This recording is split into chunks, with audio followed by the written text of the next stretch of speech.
आप सभी को गुड मॉर्निंग। उम्मीद है कि आप बहुत अच्छे होंगे।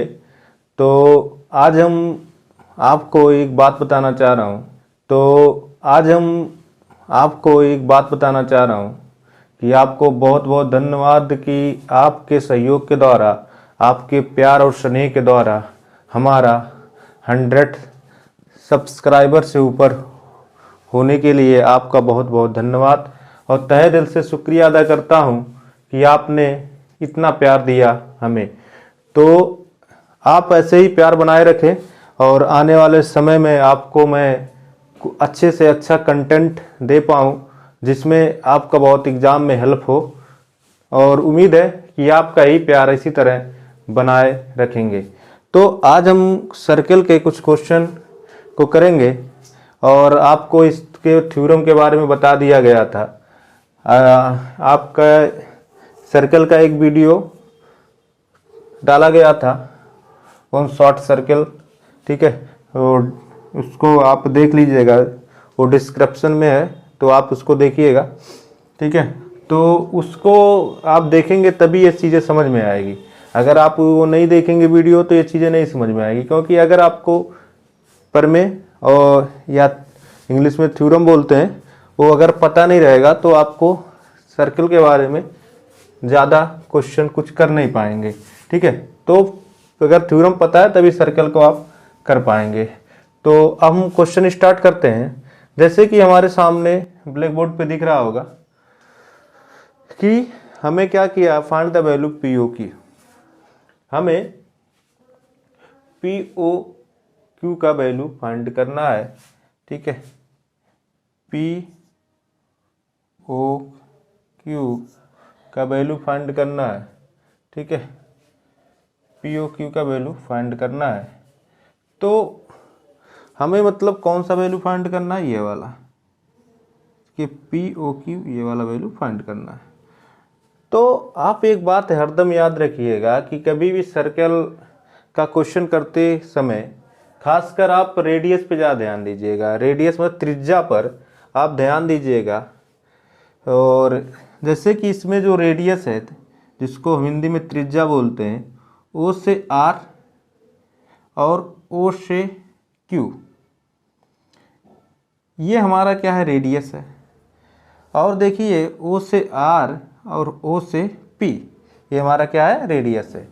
तो आपको ये पता है किसी सर्कल में जो रेडियस होता है वो हर पॉइंट पे सेम होता है। अगर इस सर्कल में हम चाहे जितना भी रेडियस बना लें, सब रेडियस का जो लेंथ होगा, सभी रेडियस का जो लंबाई होगा वो इक्वल होगा। जैसे कि आपको पता है कि ओ से आर और ओ से क्यू, ये हमारा क्या है, ये हमारा एक प्रकार का त्रिज्या है जो हर पॉइंट पे सेम है। तो आपको ये पता है, देखिए त्रिभुज का कुछ रूल आपको पता होना चाहिए, ठीक है, कि अगर दो साइड इक्वल है तो उसके एंगल भी इक्वल होंगे। तो देखिएगा ये हमारा क्या है, एक है, ये हमारा एक है, ठीक है। तो ओ से आर और ओ से क्यू हमारा रेडियस है। तो रेडियस है तो ऑलरेडी इसका एंगल कितना, ओ से क्यू का एंगल 60 है, और ओ से आर का एंगल भी कितना होगा, 60 होगा, ओवरऑल 60 होगा, ठीक है। यहाँ से लेके यहाँ तक का 60 होगा। क्यों होगा, क्योंकि आप देखिए ये और ये जब इक्वल होगा तो ऑलरेडी ये आइसोसेलेस ट्रायंगल बनाएगा। आइसोसेलेस ट्रायंगल वो ट्रायंगल होता है जिसका दो साइड इक्वल होता है, उसे हम आइसोसेलेस ट्रायंगल बोलते हैं। जब दो साइड इक्वल है तो उसका एंगल भी क्या होगा, इक्वल होगा। इतना बात तो आपको उम्मीद है समझ में आया होगा। जब दो साइड इक्वल है तो उसका एंगल भी इक्वल होगा। तो अब देखिए ये 60 हो गया। किस एंगल किस में देखें हम, ओ आर और क्यू ट्रायंगल में हम देखें, ठीक है, ट्रायंगल ओ आर क्यू। अब देखते हैं हम ट्रायंगल ओ आर पी में। अब देखिए ओ आर पी में, अब इसको थोड़ा मिटा देते हैं आपको समझाने के लिए, ठीक है। देखिए अब एक लाइन ड्रॉ करेंगे तो समझ जाइएगा, ओ पी आर में ये देखिए ये भी रेडियस है और ये O से P भी रेडियस है और O से R भी रेडियस है।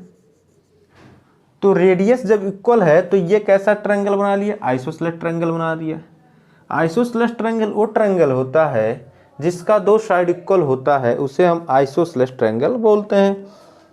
तो O से P हमारा क्या है 20 है, तो O से R भी हमारा क्या होगा 20 होगा, क्योंकि जब दो साइड इक्वल है, दो साइड जब इक्वल है तो ऑलरेडी हमारा एंगल भी क्या होगा इक्वल होगा। ठीक है, तो देखिएगा ये 20 हो गया, ये ओवरऑल 60 हो गया।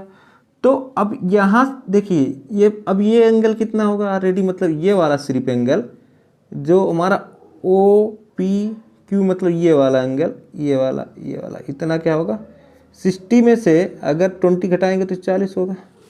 अगर 60 में से अगर 20 घटाएंगे तो ये कितना होगा 40 होगा। ठीक है, अब देखिए अब ये जब 40 हुआ तो आप यहाँ पे आर्क देखिएगा, P और Q का आर्क यहाँ से यहाँ तक का एक आर्क है, एक चाप है।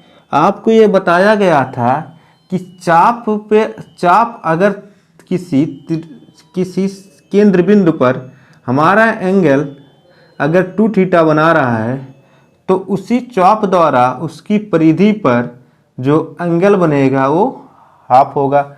ये थ्योरम, जैसे कि आपको ये थ्योरम के बारे में बताया गया था, अगर कोई हमारा सर्कल है, अगर वह इस पर हमारा एंगल 2 थीटा बना रहा है तो ये सरकमफेरेंस पर एंगल क्या बनाएगा थीटा बनाएगा। कब, जब A और B को आर्क मतलब ये जो आर्क मतलब चाप, इसी चाप द्वारा एक ही चाप पर अगर हम केंद्र पर एंगल 2 थीटा बना रहा है तो उसके सरकमफेरेंस पर एंगल कितना बनाएगा थीटा बनाएगा। तो हम पी क्यू अगर चाप ले, अब उसके द्वारा देखिए यहाँ पे एंगल कितना बना रहा है, ये देखिएगा पी आर क्यू 40 बना रहा है, तो यही चाप के द्वारा इस पे कितना बनाएगा 80 बनाएगा। तो ये कितना हो जाएगा 80 हो जाएगा। बहुत आसान क्वेश्चन था, उम्मीद है कि आपको समझ में आया होगा। अगर समझ में नहीं आएगा तो उसको एक बार और वीडियो पीछे करके देखिएगा, 101% आपको 100% आपको समझ में आएगा। ठीक है, तो उम्मीद है आपको समझ में आएगा। देखिए बहुत आसान क्वेश्चन है, बस आप इसके सर्कल के जो थ्योरम है खासकर उसको आप ध्यान में रखिए। देखिए सर्कल का थ्योरम पता रहेगा, सर्कल का अगर प्रमेय, वृत्त का प्रमेय आपको जानकारी रहेगा तो आप हर क्वेश्चन को कर पाएंगे। ठीक है, तो आपका ऑप्शन नंबर सी सही होगा। ठीक है, उम्मीद है कि आपको ये क्वेश्चन बहुत अच्छे से समझ में आया होगा। ठीक है, तो फिर अगला क्वेश्चन करते हैं कि सर्कल जो होता है ना, जो सर्कल बनता है उसका से कॉर्ड जो होता है, सबसे बड़ा कॉर्ड हमारा डायमीटर होता है। क्या होता है डायमीटर, और डायमीटर माने व्यास होता है। क्या होता है व्यास हमारा जो होता है, जिसको हम इंग्लिश में डायामीटर बोलते हैं, वो सबसे बड़ा कॉर्ड कहलाता है, कॉर्ड में जीवा कहलाता है। ठीक है, तो हरदम जीवा क्या होता है देखिएगा डबल होता है रेडियस का। सबसे बड़ा जो हमारा कॉर्ड होता है वो डबल होता है रेडियस का, क्योंकि d इक्वल टू हमारा 2r होता है या r इक्वल टू d/2 होता है। रेडियस हरदम डायामीटर का, व्यास का आधा होता है। ठीक है, तो ये बात याद रखिएगा कि जो हमारा सबसे बड़ा कॉर्ड होता है, जो सबसे बड़ा जीवा होता है, वो हमारा डबल होता है त्रिज्या के। डबल मतलब दुगना होता है त्रिज्या के। ठीक है, तो ये बात भी ध्यान रखिएगा। और एक चीज और याद रखिएगा कि देखिए अगर ये सेंटर है, ठीक है, देखिए अगर क्वाड के लेंथ जो है, जितना छोटा लेंथ ये है और एक लेंथ ये क्वाड ले लो बड़ा, क्वाड की जो लंबाई है, क्वाड का जो आपका लेंथ है, देखिए एक इसका जैसे ए है, ये बी है और सी है, ये डी है। जो ए बी है वो quad compare to C D से क्या है, बड़ा है। तो एक याद रखिए, जितना बड़ा क्वाड होगा, जितना बड़ा जीवा होगा, उतना ही डिस्टेंस उसका कम होगा सेंटर से, उतना ही डिस्टेंस उसका कम होगा सेंटर से। और जितना छोटा जीवा होगा उतना ही ज़्यादा दूरी होगा केंद्र बिंदु से। मेरे कहने का मतलब ये है कि केंद्र बिंदु से दूरी अगर पता करना है तो सबसे ज़्यादा दूरी वो उसका होगा जो जीवा छोटा होगा, और सबसे कम दूरी उसका होगा केंद्र से जो जीवा बड़ा होगा। तो यहाँ पे एक चीज़ आप देख रहे हैं, सी डी हमारा एक जीवा है जो कंपेयर टू ए बी से क्या छोटा है। तो जब ये छोटा है तो ऑलरेडी ये डिस्टेंस जो होगा सेंटर से ये दूरी ज़्यादा होगा, और जो जीवा बड़ा होगा उसका डिस्टेंस हरदम सेंटर से कम होता है। तो आप ये चीज़ें खासकर याद रखिएगा, ठीक है, कि आपके बहुत काम आता है। तो कुछ आगे बढ़ते हैं, और आपको एक बात और थोड़ा सा ध्यान रखिए,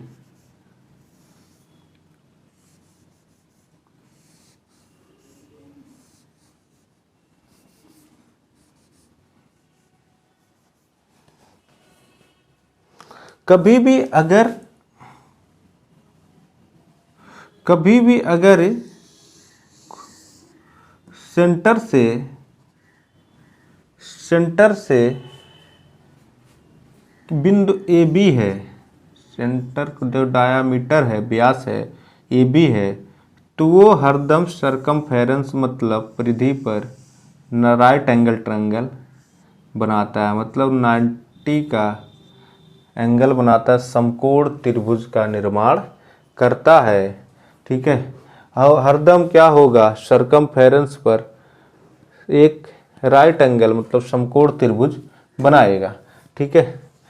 तो ये बात याद रखिएगा, लेकिन क्या होना चाहिए, ए और बी हमारा क्या होना है, डायामीटर होना चाहिए, ए बी हमारा हरदम व्यास होना चाहिए, ठीक है, तभी सरकमफेरेंस पर एंगल 90 बनाएगा, ठीक है। तो उम्मीद है आपको समझ में आया होगा। चलिए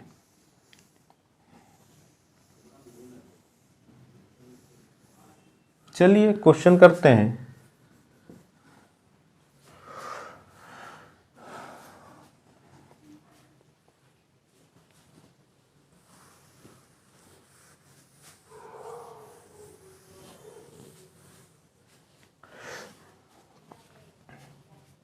देखो, एक होता है हमारा चक्रीय चतुर्भुज में साइक्लिक क्वाड्रिलेटरल, जिसको हम हिंदी में चक्रीय चतुर्भुज बोलते हैं, उसी को इंग्लिश में साइक्लिक क्वाड्रिलेटरल बोलते हैं, ठीक है। साइक्लिक क्वाड्रिलेटरल वो होता है जो सर्कल के सरकमफेरेंस के हर पॉइंट को टच करते हुए एक पॉलीगन का निर्माण करता है, ठीक है।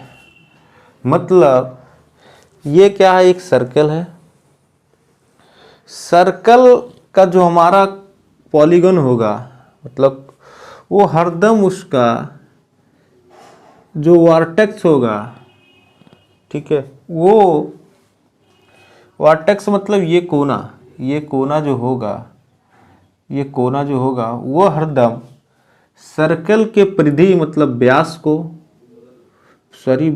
सरकमफेरेंस को टच करते हुए जाएगा, ठीक है। जैसे ये वर्टेक्स है और ये वर्टेक्स है पॉलीगॉन का ये वर्टेक्स है, तो हरदम क्या होगा, सर्कल का जो परिधि होगा, सर्कल का जो परिधि होगा उसको टच करते हुए जाएगा।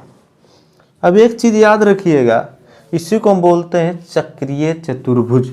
मतलब इसी को बोलते हैं, इस टाइप का जो हमारा निर्माण होता है किसी सर्कल के अंदर, ठीक है, इस टाइप का अगर कोई चीज़ निर्माण होता है उसे हम बोलते हैं चक्रीय चतुर्भुज या साइक्लिक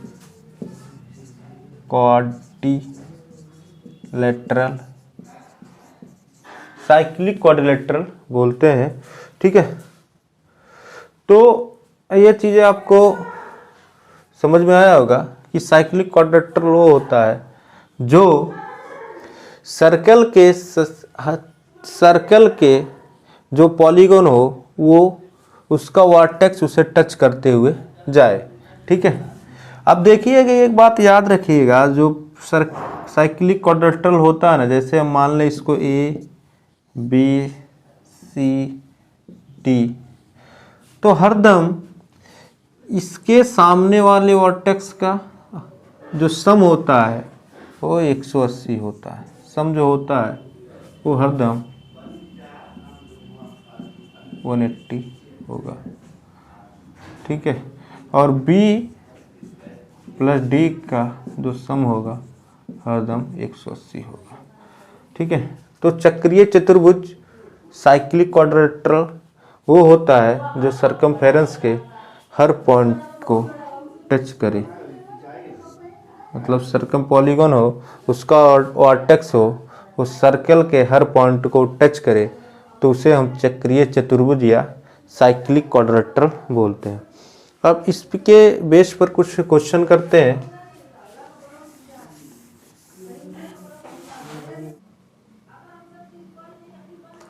तो जैसे कि आपके व्हाइट बोर्ड पे एक चक्रीय चतुर्भुज साइक्लिक क्वाड्रिलेटरल का क्वेश्चन दिख रहा होगा, और इसमें हमें पूछा है, ये मतलब आपका एंगल पूछा है डी सी ई क्या होगा, ठीक है। एंगल डी सी ई मतलब सी वाला एंगल क्या होगा, और हमारा चक्रीय चतुर्भुज दिया गया, तो ऑप्शन भी दिया गया है। तो देखिएगा कि हरदम याद रखिएगा कि किसी भी, जैसे कि अगर मैं आपको बताना कि कोई भी अगर ट्रायंगल है, जो हमारा इंटरनल एंगल क्या होता है, ट्रायंगल के अंदर वाले को हम क्या इंटरनल एंगल बोलते हैं, और ये जो होता है एक्सटर्नल एंगल होता है। हरदम हमारा इंटरनल एंगल ना एक्सटर्नल नहीं, जैसे ये एंगल निकालना है तो इस एंगल का और इस एंगल का हरदम सम क्या होता है, ये एंगल होता है। जैसे मैं मान लूँ ए बी सी है, और सी और बी सी को बी और ई को बढ़ा दिया गया है, ठीक है। तो हमें ये एंगल पूछना है, और जैसे ये एंगल अगर 10 दिया है, ये एंगल 20 दिया है, तो ऑलरेडी ये एंगल क्या होगा, इन दोनों का external angle every time sum of the internal angle, ठीक है। इंटरनल एंगल क्या होगा, 10 और 20 हमारा 10 और 20 हमारा 30 हो जाएगा। ये बातें याद रखिएगा कि जो हमारा एक्सटर्नल एंगल होता है वो, ठीक है, सम होता है इंटरनल एंगल के एक्सटर्नल एंगल। ये चीजें आप खासकर याद रखिए, ठीक है। तो जैसे आपको अभी बताया गया है कि जो चक्रीय चतुर्भुज होता है, साइक्लिक क्वाड्रिलेटरल होता है, उसका इसके वर्टेक्स जो होते हैं, ये वाले वर्टेक्स और इस वाले वर्टेक्स का सम कितना होता है, 180 होता है। मैं कहना चाह रहा हूं angle A plus angle C का जो सम होगा 180 होगा, समझिएगा ध्यान से, ठीक है। तो जब 180 होगा तो ऑलरेडी ए वाला दिया है 110, 80 वाला हमें नहीं दिया है 180। तो अगर इसको 110 को इधर भेजेंगे तो सी का हमारा कितना हो जाएगा, 110 में से 80 करेंगे तो हमारा कितना आ जाएगा, 70 आ जाएगा। तो यहां से यहां तक का हमारा क्या आ गया, ये 70 आ गया। जब ये हमारा 70 आ गया तो आपको पता है कि कोई अगर लाइन है तो कितने का बना देता है, 180 का। जब हमारा यहां से यहां तक का 70 है तो सिंपल बात है यहां से यहां तक का 110 होगा, क्योंकि पूरा 180 है। 180 में से अगर 70 घटाएंगे तो ये इतना रिमेनिंग जो बचेगा वो 110 होगा। तो ऑप्शन नंबर सी सही है। ठीक है, तो खासकर ये याद रखिएगा कि एक्सटर्नल एंगल, ठीक है, सम ऑफ इंटरनल एंगल, ठीक है, होता है। और जो कोई लाइन होता है वो ओवरऑल 180 का मतलब आधा सर्कल बनाए 180 पूरा बना देता है तो 360 हो जाता है। ठीक है, तो ये चीजें याद रखिएगा। इस क्वेश्चन का से आपको ये जानकारी हुआ होगा कि एक्सटर्नल एंगल हरदम सम होता है इंटरनल एंगल के।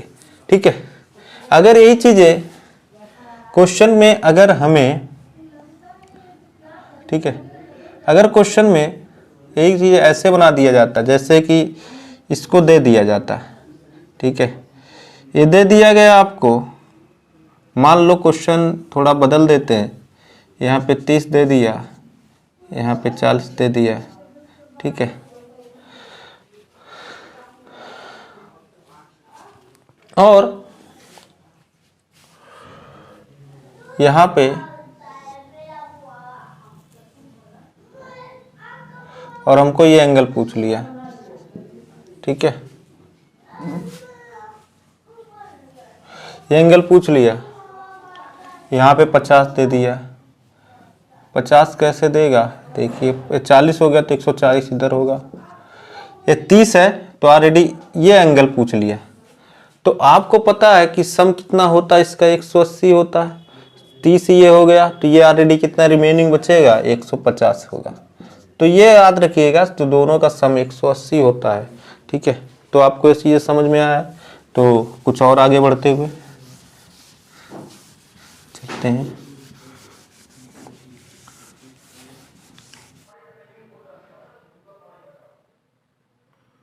तो क्वेश्चन जैसे दिया गया है, एक वृत्त को 8 बराबर दूरी पर A B C D E F G H एक समान क्रम में है तो ई डी एच का मान ज्ञात कीजिए। चलिए इस क्वेश्चन को करते हैं। एक वृत्त लिए, एक सर्कल लिए और हमने ए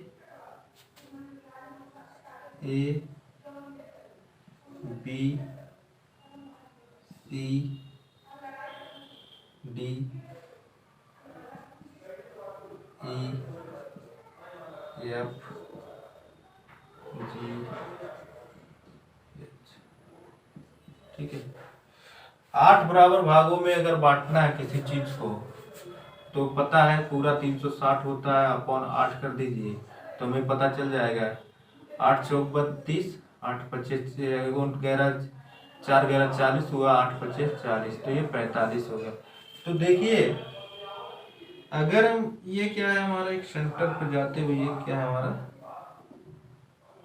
ये मान लो ये हमारा डायमीटर है। अब डायमीटर से पहले 8 पार्टों में, तो एक सेक्टर कितने का बना, एक जो त्रिज्याखंड होगा, एक जो त्रिज्याखंड होगा, एक जो त्रिज्याखंड होगा कितने कितने का बनाएगा, 45 45 45, ठीक है, और 45 45 है, ये भी 45 होगा। ठीक है, इतना तो समझ में आएगा। अब देखिए हमें निकालना है ई डी एच,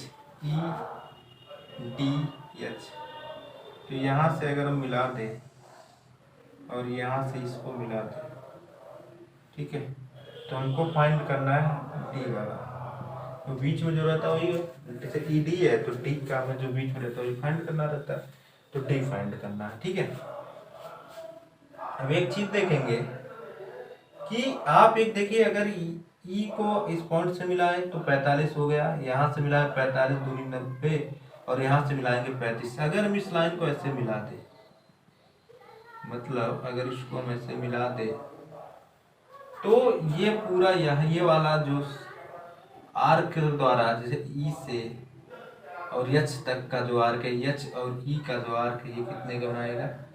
45 तिया 135, 135 का हो गया। ये हमारा 135 का होगा। तो इसी आर्क के देखिए एच और ई के आर्क के द्वारा ये क्या हो, ये 135, तो ये भी हमारा क्या होगा इस हाथ देखिए, ठीक है, यहाँ से, ठीक है। तो ये क्या होगा, हाफ होगा। ये आर्क को मानते हुए अगर हम सॉल्व करें, ध्यान से देखिएगा, ये गया, ठीक है, और ये आया उसी पॉइंट में। तो 35 का हाफ करेंगे, 135 का हाफ करिए, 6 दूनी 12, ठीक है, इस पे गया तो 7 हुआ और फिर 5 हुआ, तो 6 दूनी 12 और फिर हमारा एक गया तो 15 हुआ, तो 7 से 14 एक गया, फिर पॉइंट लगाए तो ठीक है। तो ऑप्शन नंबर बी हमारा सही होगा, ठीक है। अगर इसी तरह बोल दे क्वेश्चन में कि इसको, जैसे एक क्वेश्चन तो हो गया, समझ में आ गया, ऑप्शन नंबर बी है। अगर क्वेश्चन में इस तरह बोल दे, इसी क्वेश्चन को एक बार और समझिए,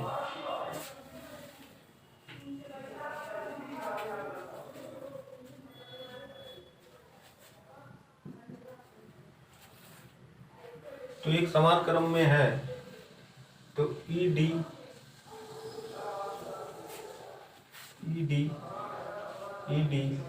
एफ फाइंड करना है, ई डी एफ फाइंड करना है। का मान क्या होगा ये आप करके आइएगा और कमेंट करिएगा कितना होगा, ठीक है। एक वृत्त को अगर 6 बराबर दूरी पर A B C D E F एक समान क्रम में है तो ई डी एफ का मान क्या होगा, ये क्वेश्चन आपके लिए होमवर्क है, तो इसके करके आइएगा, ठीक है। आगे फिर दूसरा क्वेश्चन देखते हैं।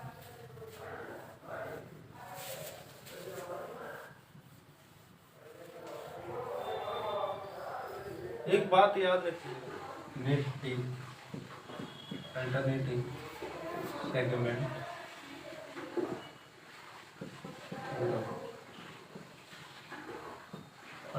सेगमेंट थ्योरम जो होता है, मतलब वैकल्पिक खंड पर में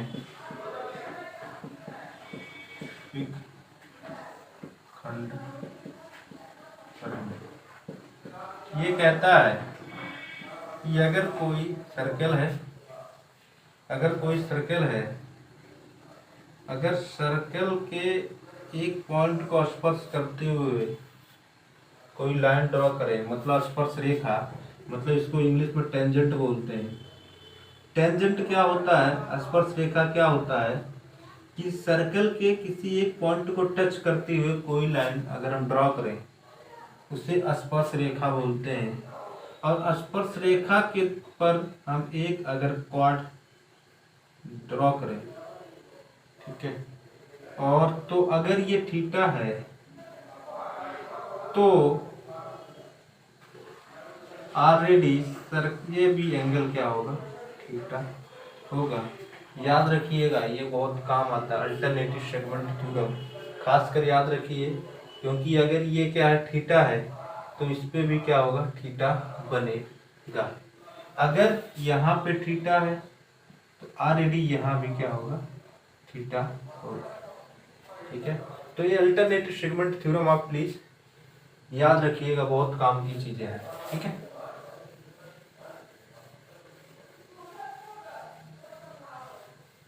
चलिए एक लास्ट क्वेश्चन कर लेते हैं। ABC एक समद्विबाहु त्रिभुज है जो एक वृत्त में अंकित है। यदि ABC और AC 25 सेंटीमीटर 25 सेंटीमीटर और BC हमारा 14 सेंटीमीटर है तो वृत्त का त्रिज्या बोली बात। तो देखिए ये क्वेश्चन कह रहा है, एक मतलब इसको थोड़ा बड़ा में कर लेते हैं, ठीक है। ये हमारा क्या है, एक सर्कल है और सर्कल में हमारा दिया एक कॉर्ड है, एक जीवा है, जीवा जो एक उसके परिधि पर टच करता है, सर्कल के परिधि पे टच करता है। इंस्क्राइब्ड मतलब होता है सर्कल के अंदर अगर कोई पॉलीगॉन बनाया जा रहा है उन्हें इनस्क्राइब्ड बोलते हैं। मतलब सर्कल के अंदर, अगर सर्कमस्क्राइब्ड क्या होता है, अगर किसी पॉलीगॉन के अंदर एक सर्कल ड्रॉ करा जाए उसे सर्कमस्क्राइब्ड बोलते हैं। ठीक है, अब देखिए जैसे हमारा दिया है ए बी सी, ठीक है, ए बी सी दिया है। अब हम क्वेश्चन को सॉल्व करने के लिए क्या करते हैं, ये इस पॉइंट ए से एक हम परपेंडिकुलर डालते हैं पॉइंट डी पर। ठीक है, ये हमारा क्या है, परपेंडिकुलर है। ठीक है, अब परपेंडिकुलर है तो हाफ ऑफ पार्ट में डिवाइड करेगा। और क्वेश्चन में ये ऑलरेडी दिया है, यहाँ से लेके थोड़ा नीचे लिखते हैं आप क्लियर रहेगा, यहाँ से लेके यहाँ तक दिया 14, तो हाफ तो यहाँ से यहाँ तक का 7 हो जाएगा। ठीक है, अब सर्कल का जो सेंटर था वहाँ से हम एक लाइन रेडियस हम बी पे मिलाते हैं, रेडियस हर पॉइंट पे। अब देखिए ये क्या होगा, ये हमारा एक रेडियस हो गया, ये भी क्या है, रेडियस है। ठीक है, अब देखिए अब हम ट्रायंगल जो लेंगे ए, ये जब ये 90 हो जाएगा, जब इसको परपेंडिकुलर का 90 हो जाएगा तो हम लेंगे ए डी बी। क्या लेंगे, एंगल ए डी बी 90 है। ठीक है, अब देखिए अब ये वाला दिया ए बी, कितना दिया, ए बी और ए सी दिया 25, ए बी ए सी दिया 25। ठीक है, अब देखिएगा हम ले रहे हैं ए डी बी, ए बड़ा वाला, इससे डी गया, बी गया, फिर ए गया। ठीक है, ट्रायंगल ले रहे हैं। ठीक है, तो ट्रायंगल क्या ले रहे थे, ए डी बी ले रहे थे। ठीक है, अब देखिए जब राइट एंगल ट्रायंगल है तो पाइथागोरस थ्योरम के अकॉर्डिंग कर्ण का स्क्वायर, मतलब सबसे बड़ा ट्रायंगल में क्या होता है, कर्ण होता है, मतलब हाइपोटेन्यूज का। तो कर्ण का स्क्वायर इक्वल टू ये पूरा ए डी क्या हो गया, लंब का स्क्वायर प्लस आधार का स्क्वायर। और बी डी ऑलरेडी हमारा दिया है, कितना, 7 दिया है। ठीक है, अब देखिए आपको पता है हाइपोटेन्यूज का स्क्वायर इक्वल टू परपेंडिकुलर का स्क्वायर प्लस हमारा बेस का स्क्वायर। अब देखिए 25 का परिंग करेंगे तो कितना हो जाएगा, 625 हो जाएगा। ठीक है, और ये हो गया ए डी का स्क्वायर और 7 हो गया। यहाँ से अगर हमारा ए डी जो आएगा,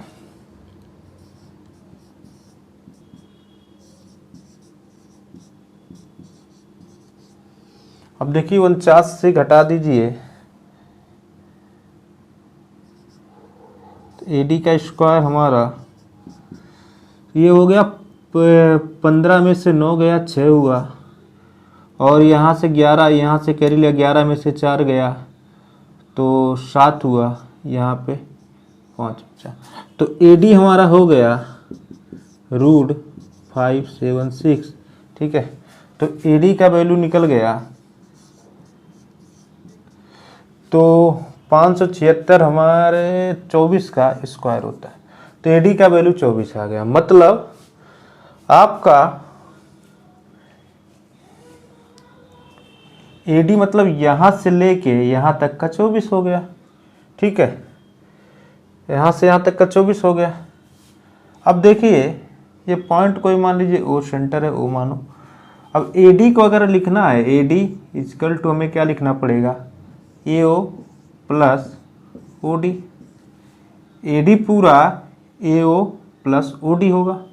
ठीक है, ए डी यहाँ से यहाँ इस दूरी से यहाँ तक आना है तो पहले ए ओ आओगे फिर ओ डी आओगे, आ गए। अब ए डी हमारा 24 दिया है, 24 लिख दो। ए ओ कितना दिया है, ए ओ नहीं दिया है। ओ डी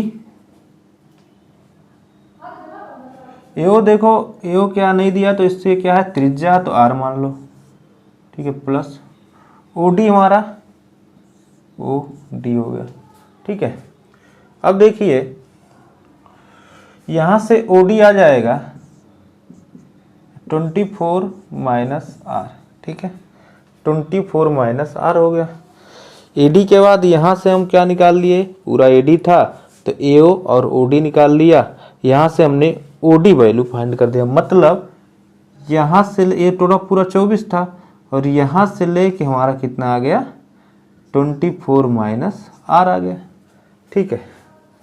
अब ये एक बात बन गया, देखिए क्या होगा, आर होगा, रेडियस है तो आर होगा, और यहाँ से लेके यहाँ तक ये भी रेडियस था तो भी क्या होगा, आर होगा, ठीक है। अब देखिए, अब छोटे वाले ट्रायंगल में देखिएगा ओ डी बी में, ट्रायंगल ओ डी बी में, ठीक है। अब ओ डी बी में देखेंगे तो यहाँ तो देखिए राइट एंगल, ये सामने वाला क्या है, कर्ण है, हरदम हाइपोटेन्यूज जो हमारा राइट एंगल बनता है उसके सामने वाला हाइपोटेन्यूज होता है, तो हाइपोटेन्यूज मतलब कर्ण, कर्ण का स्क्वायर क्या है, आर का स्क्वायर इक्वल टू प्लस, फिर लिखिए माइनस आर लंब का स्क्वायर प्लस 7 का स्क्वायर, ठीक है। यहाँ से आर देखिएगा, अब देखिए ए माइनस बी का फार्मूला बन गया तो हो जाएगा ये 24 का आपका कितना हो जाएगा